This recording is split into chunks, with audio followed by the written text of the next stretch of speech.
like, share, and subscribe. Also find us on Facebook, Twitter, Instagram, and coasttocoastam.com. Become a Coast Insider for ad-free access to thousands of shows you'll really enjoy.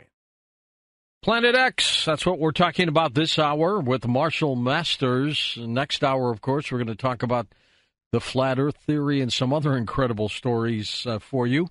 And so we'll be back in a moment on Coast to Coast AM. Welcome back. Marshall Masters with us. We'll take your calls. Marshall, droughts, California droughts. Some people claim it's weather manipulation that's causing it. Would you believe that perhaps Planet X and the cluster might be causing some of it too? I think that if it's doing its a very minor role, I really find the work of Dane Wigington to be stellar. I mean, he's one of my heroes. And what I can tell you is that what they've done with weather modification, chemtrails, is they have altered the jet stream. Now, I lived in San Francisco for a couple of years, and the old expression, the coldest winter I ever had was a summer in San Francisco, was right, because during the summer, the jet stream would come down the Pacific and then take a turn and go right through where the Golden Gate Bridge is at, and then it would just keep heading towards the east, and that's what brought all the rain and the nice weather.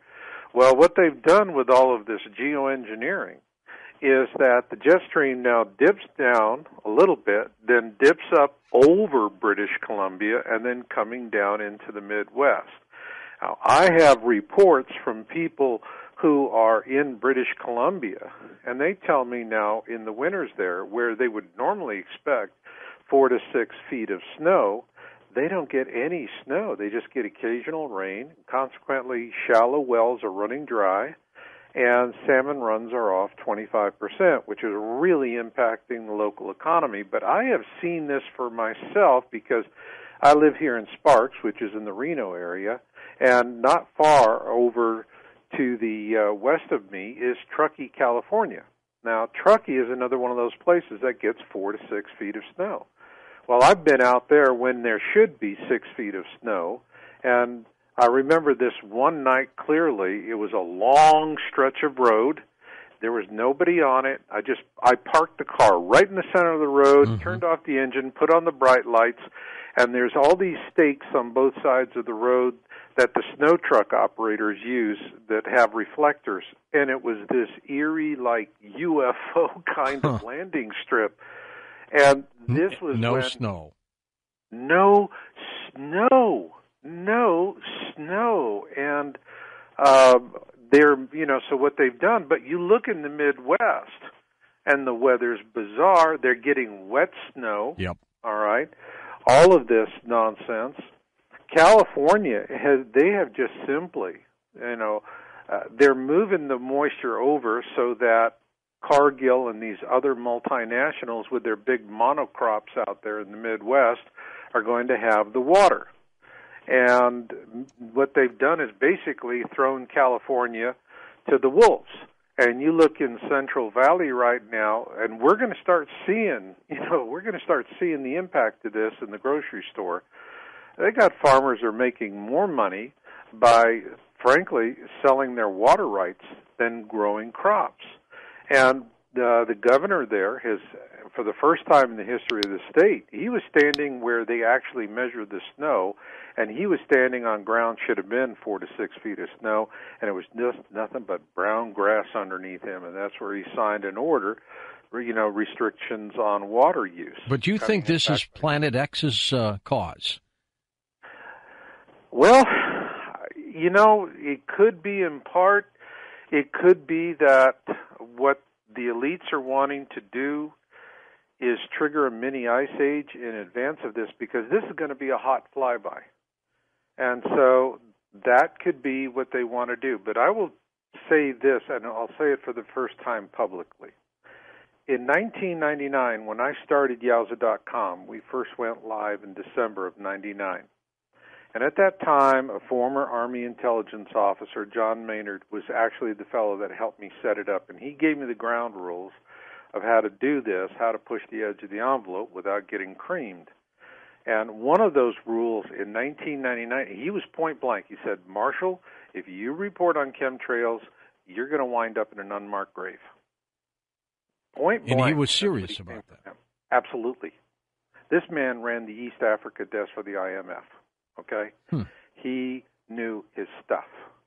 And he just said, you don't talk about it. And I didn't.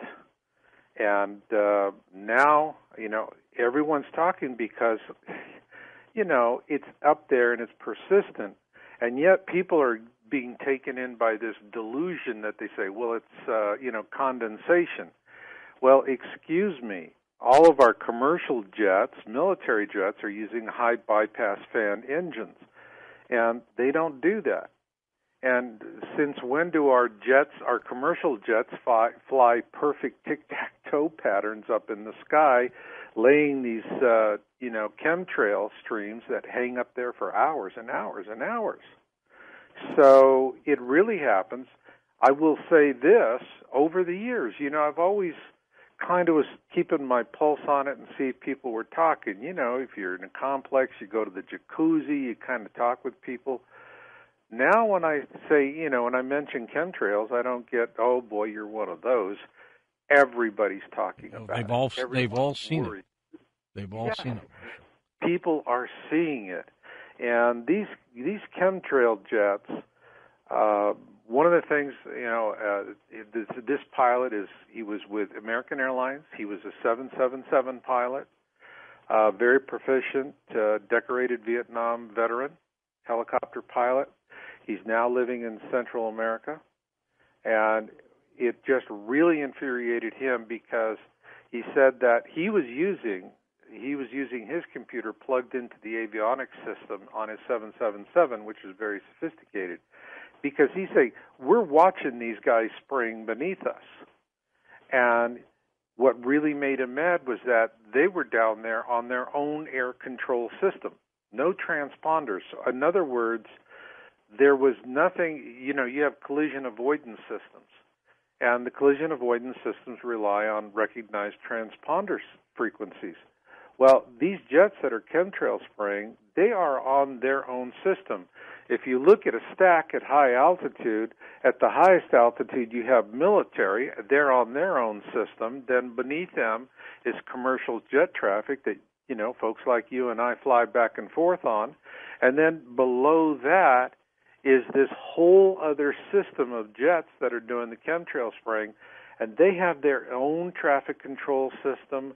It's completely separated from everybody else. This is very sophisticated. When they load these chemicals, they're putting a toxic witch's brew into these aircraft, and when they're loading the tanks for spraying, the guys that are doing that, the ground crews, have to wear full hazmat outfits. Yeah, they don't want to breathe that in. Marshall, let's take some calls here for you. They're lining up. Let's go to Sean, truck driving in Georgia. Welcome to the program, Sean. You're on the air with us. Hey, how's it going, George? Good. Long time no hear. Thank you, sir. I hear you on the radio, but anyway, yes, I was wanting to ask about the deluge that your guest was speaking of, the Noah type event. Long story short, I just want to know, is it going to be like the whole world flooded, or, are we going to be able to go to higher ground, or what is it you're thinking? How bad's it going to be, Marshall? This is going to be a bad flyby. We're looking at a huge die-off of the race, the species. We're going to have a pole shift event with this one. All right, let's say about 7 billion people on the planet. What are you anticipating here? Let me put it to you this way. The Georgia Guidestones, the first commandment of the Georgia Guidestones is keep humanity under 500 million in perpetual balance with nature. It doesn't say how we get there.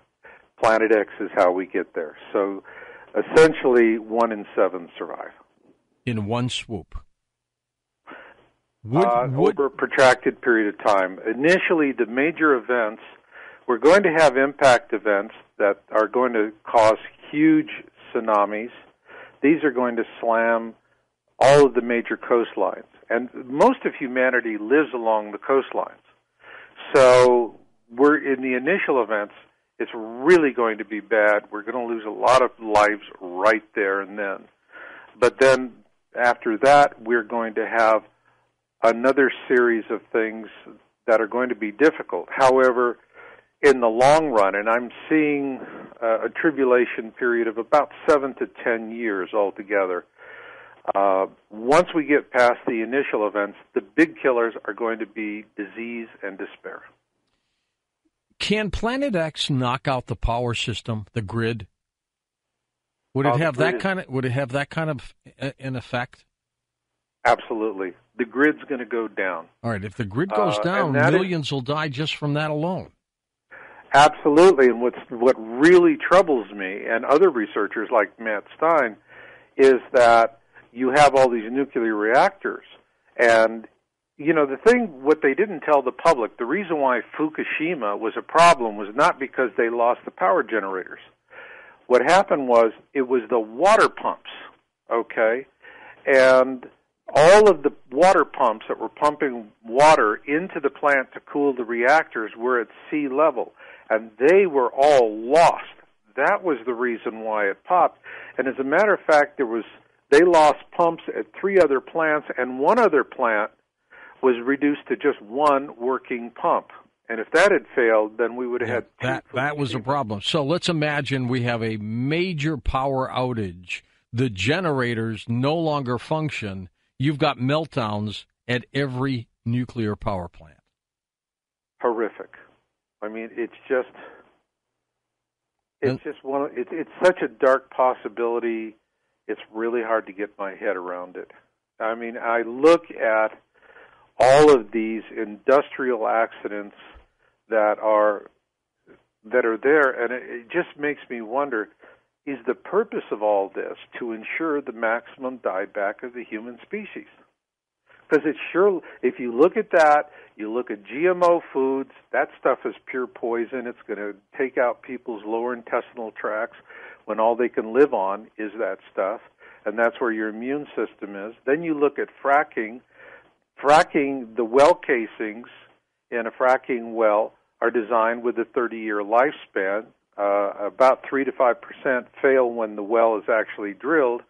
But what happens in all of these heavy fracking sites when the New Madrid pops, when the New Madrid pops, we're going to feel it everywhere. That means all of these fracking wells, their casings are going to fracture, and this toxic witch's brew of chemicals that they've used to make these wells operational is going to work up. It's brown grass, poisoned water in areas that would otherwise sustain life for survivors.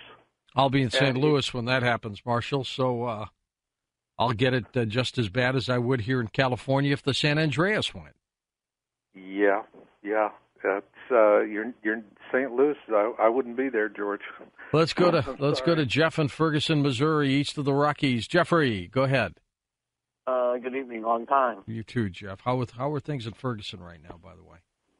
Pretty settled here. There's pretty settled, but there's always going to be the few people still around doing the little crazy stuff. Well, let's hope not this summer. But go ahead with your question. Mr. Masters, not to discount your theories or information about Planet X and or Nibiru, but over the years between Art Bell and George Norrie, there's been over dozens of guests that's predicted the coming of this event, and it's come and gone. Why should we consider yours any more accurate than the other ones? Good question. Marshall, fair. Well, first off, read my website, and you can follow our work. We put it there. We're a science-based organization. We are following the trends. And in the final analysis, though, it's your life. And you need to do your homework. You need to ask the critical questions. Why am I seeing the crazy things that are happening? And when you do that, that is really important. But, also another thing is that there is a tremendous amount of disinformation being planted into this topic. This is not like, if you are out there doing, growing roses or crochet or whatever, who's going to bother with that? But I will tell you, and I see this all the time, is that these are very slick, very well-paid teams of disinformation operatives. The heaviest concentration comes out of the Crown, which is the city-state in London. But also we see this kind of suppression and manipulation coming out of the Vatican. Our book, all right, that was translated into the Italian language and was popular throughout the country in Italy, by order of the Vatican, was removed from the shelves and burned along with everyone else on the topic of Planet X. So there is a tremendous amount of suppression. Now, what everyone needs to understand in this situation with the elites is the one thing the elites understand: they cannot prevent awareness. This happens to individuals. One day you're looking at things and you go, what am I seeing here? You know, when you ask that question, it's like, uh-oh, now you're on the slippery slope to the pursuit of truth. And that's a painful ride. But what they can prevent is consensus. And that's what they don't want. They do not want people coming to agreement on it. What they want to hear is gentlemen, just like this caller who's going, I can't trust anybody. That is exactly what they want. That's exactly what they're doing by design. And that, my friend, is the truth of it. Yeah, I think one of Jeff's thoughts, too, is, it was like the boy who cried wolf. How many times could some of those past people say, hey, it's coming, and then nothing happens? Well, I have never, in the past, and you can go through my work, we've talked about projections. Yeah. No, this is the most adamant you've ever been. This is now, because all of this, all of the trends, all of the empirical data that we have been following, it is happening. And we are in the 11th hour, but we're not the only ones. Ed Dames right now, he is putting up a heck of a workshop on exposing the agenda. He's on next week, by the way. Yeah, and I actually last month he was in Reno, and I attended his class in remote viewing. It was brilliant, and I was just so surprised because he's so much in step. In 2004, he produced this kill shot video, and I had that in 2004, and I watched it then, and then I stuck it in the drawer and forgot about it. Well, I was getting ready to go to his, to this class, RV class, and I pulled it out. 10 years later, watched the video again, and I was absolutely stunned because when you paint with a broad brush, he's absolutely nailed it. And he has stuff there that is completely consistent with what we're talking about. One of the things I talk about in my book, Being in It for the Species, is that the days of darkness, which is going to happen when Nibiru passes between the Earth and the Sun. Let's talk about that, Marshall, when we come right back and take final calls on Coast to Coast AM. Well, Beyond Belief, that's our television program, and it's available for you for an incredible promotional deal. This thing is so incredible, people are just clamoring at the bit just to watch it. Just go to the website, beyondbelief.com. Welcome back. Marshall Masters with us. Your calls as well, our final segment. Marshall, beyond the work of Zecharia Sitchin, are there other ancient areas where you can pinpoint and say, look what they said about this? The Colburn Bible. This contains ancient accounts that were written about the same times as the 5 books of Moses.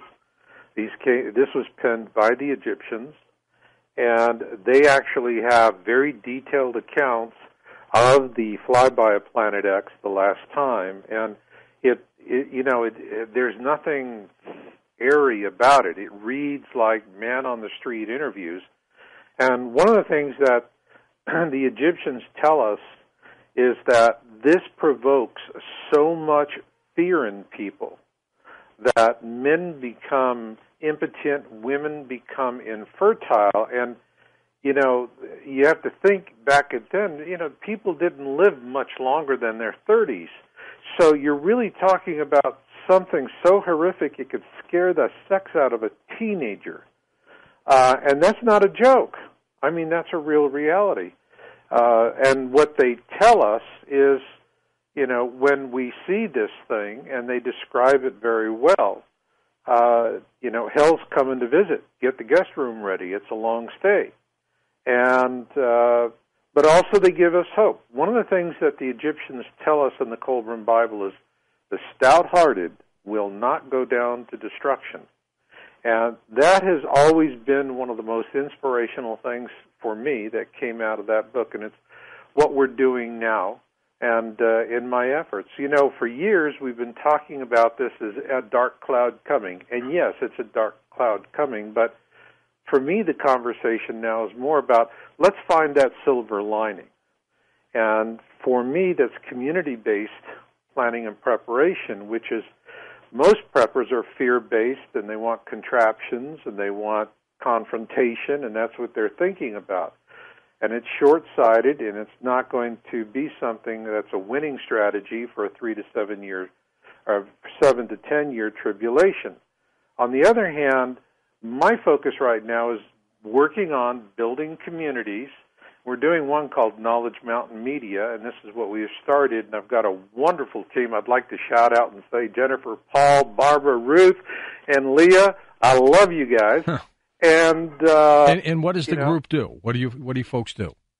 What we're doing is we're building a survival community, but for a very special purpose. What we want to do is combine people who come with radio skills, artists, producers, directors, and so forth, with subject matter experts, gunsmiths, doctors, and so forth. And these are people that are going to really be surviving. Now, there's going to come a time when commercial media goes dark. Cell phones go dark. Everything goes dark. And all that's going to be left are ham radio operators and shortwave. And what we want to do is broadcast survival information at that time in that environment that is going to give people, first and foremost, hope, and to let them know they're not alone, to give them knowledge that's practical given what they're going to have on hand, and to do it in an entertainment style.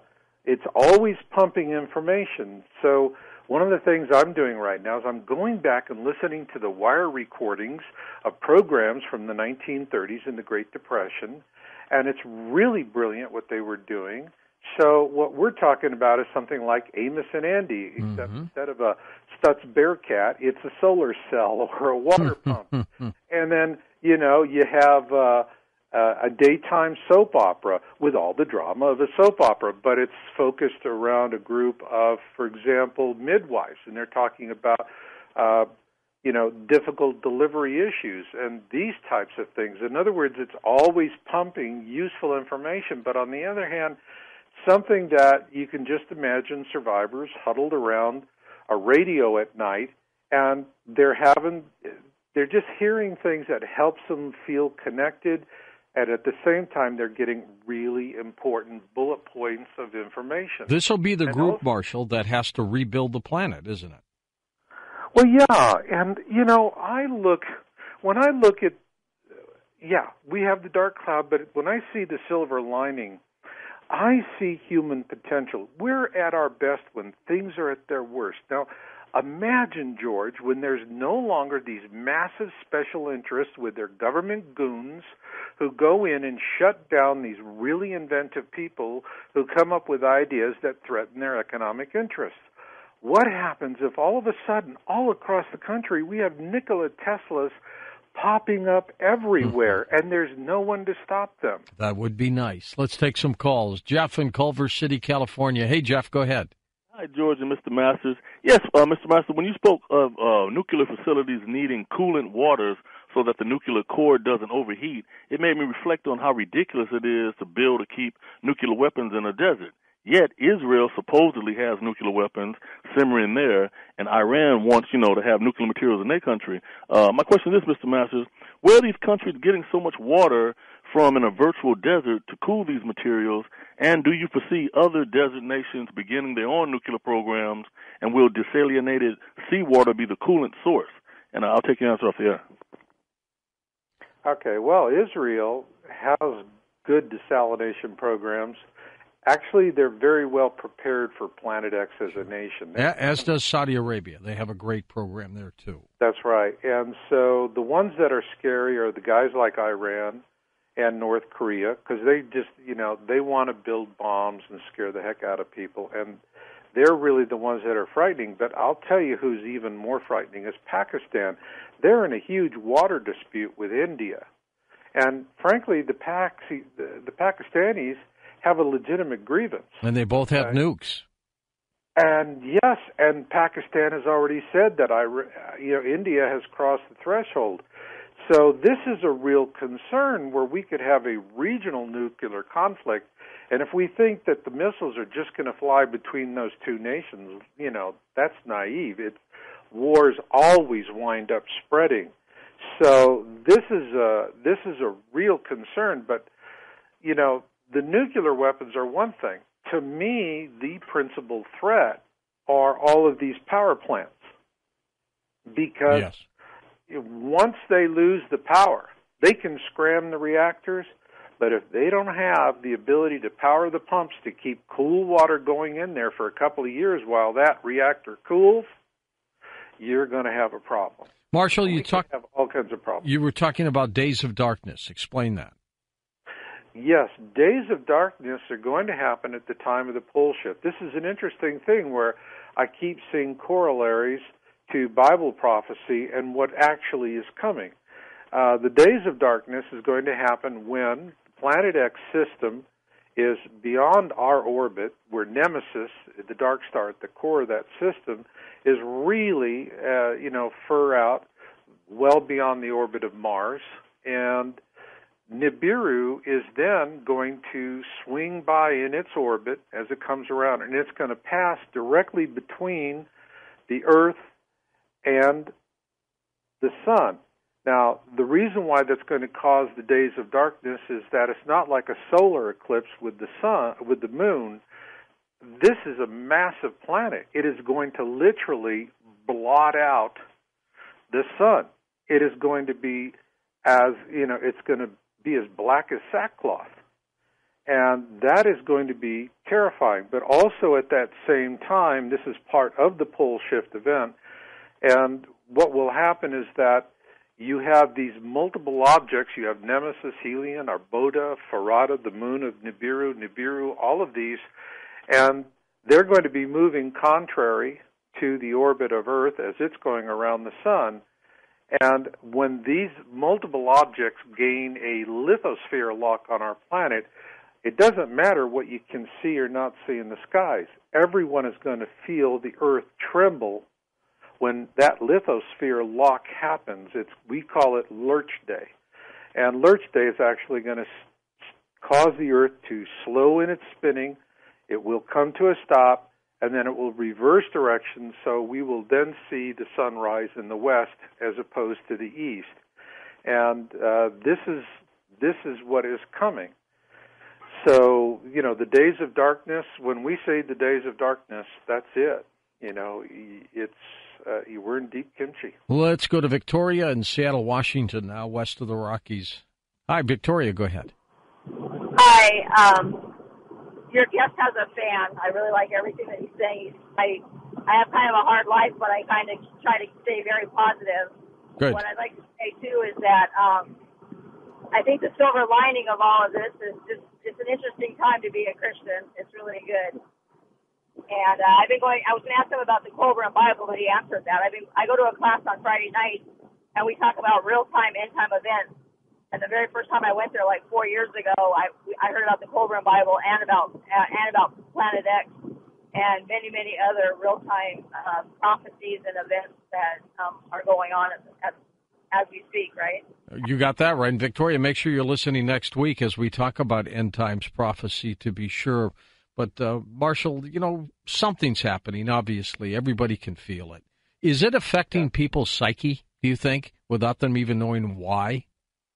I think so. I mean, look what's happening to our planet, okay? Our climate is changing. Our oceans are warming. We're on the verge of methane release it's totally catastrophic in that respect. Our planet, surface of our planet, 70% water. Our bodies, approximately 70% water. How is it, if our planet is being perturbed, that we're immune to it? You know, it defies reason. Of course we're being affected, and I think it's part of the insanity that's going on. Beyond our programs and some of the programs you've been doing, Marshall, are we going to get any mainstream media to report on this, or is it going to be too late? They're not going to. Well, the mainstream media, I have to be honest. I mean, when I was at CNN, I was a science feature producer. There's no longer a science feature department. Larry King was right. It's the Cartoon News Network. And, you know, what we have is this consolidation in the mainstream media. We don't have, I mean, when I was there were 50 different outlets. You had to compete with hard news to get people's attention. They don't have to compete. Their market segmented. They got, you know, MSNBC for ultra liberals. They got Fox for ultra conservatives. It's all like narrow-casted programming. Narrow-casted, yeah. And CNN is like, you know, the filling in an Oreo cookie. Did you work with my old friend who's passed on, John Petrovich, at all at CNN when you were there? Didn't get a chance. The executive producer I worked with was a great gal by the name of Bailey Barish. And what's changed? It was an exciting time. Yeah. It was, when I was there, it was a lean, mean news machine. It was a Ted Turner machine. Yeah, boy, and he was a task driver, I'm telling you. He knew what he was doing. It was exciting. Mark in Minneapolis, welcome to the show. Mark, go ahead. Yeah, George, Mr. Hi. Masters, appreciate your listening.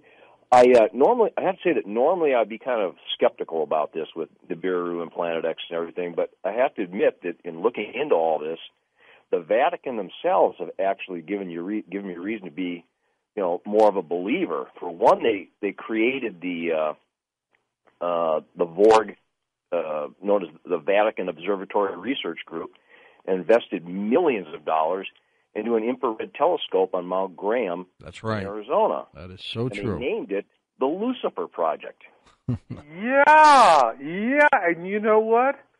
That thing well, first off, there's narrow bands across the planet that are ideal for observation, and that observatory is in one of those bands. But here's the kicker.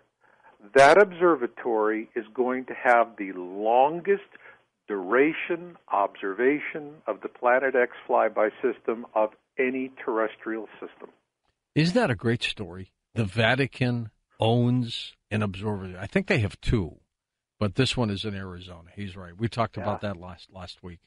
Yeah, and truly they a remarkable their story. way into it's operated by a university there in Arizona. And how did they shoehorn themselves into that? Probably money. Absolutely. It's the way to go. Roseville, Michigan. Catherine's with us. Catherine, go ahead. Good morning, George and Marshall. Morning. I have made another question here listening to you.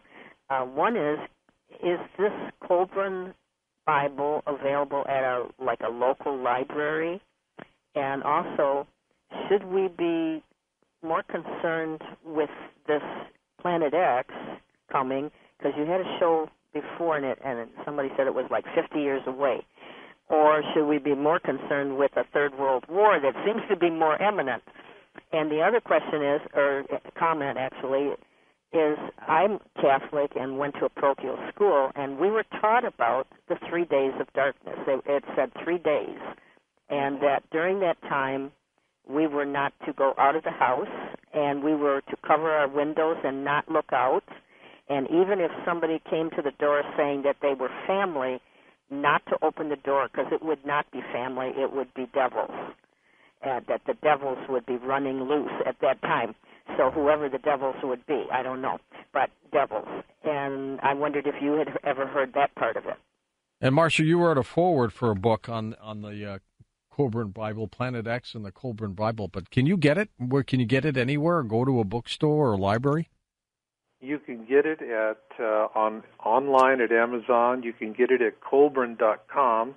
Also, let's spell it. You better spell it. It's Kolbrin, right? That's right. Okay. Kolbrin. But also, if you go to Kolbrin or my other sites, yowbooks.com, you can get the ISBN number, and actually you could also get that number off of Amazon as well. Then what you do is go to your public library. If they don't have it, go to the librarian and request that they carry it. It is available in a hardcover binding. And most libraries will be happy, when they have a patron requesting a specific title, that they'll acquire it and bring it on stock. If they have budget for it, right? They have to have budget. They have any more money, Marshall? You never know. Yeah, it's tight. It's really tight now. But you can also, we have it available on Amazon in the Kindle format. And what I would suggest is for those that, this is a very large text. It's the size of the King James Bible. But if you want the elements of it that are just specific to Planet X, Greg Jenner's book is only about $10, Planet X and the Colburn Bible Connection. It connects the Colburn Bible with the Holy Bible and other texts as well, and it really gives you the whole thing. You can read that in a day, and it's all distilled right down for you. And the video that Marshall was talking about earlier that was taken by the Sacramento television station is on our website that he sent us at coasttocoastam.com. Amazing. Marshall, you do take care of yourself very quickly, though. Give out your website, if you would, sir. YOWUSA.com, and you can also get to it with MarshallMasters.com. That's Marshall with 2 L's. And Marshall, of course, was a guest on Beyond Belief. It'll be an upcoming episode, so just make sure you're watching at BeyondBelief.com. Marshall, you did a great job there for us. Oh, it was a great time, George. It was, sitting across the desk from you face-to-face was just an amazing experience. You don't think I have a face for radio? It's a joke, Marshall. Thanks. The laugh was priceless. We'll be back. More on the planet with a different spin.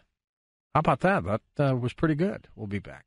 Thank you for listening to Coast to Coast AM on our official YouTube channel. I'm your host, George Norrie, and don't forget to visit the Coast Insider membership area on coasttocoastam.com, where you can access our past, upcoming, and classic shows.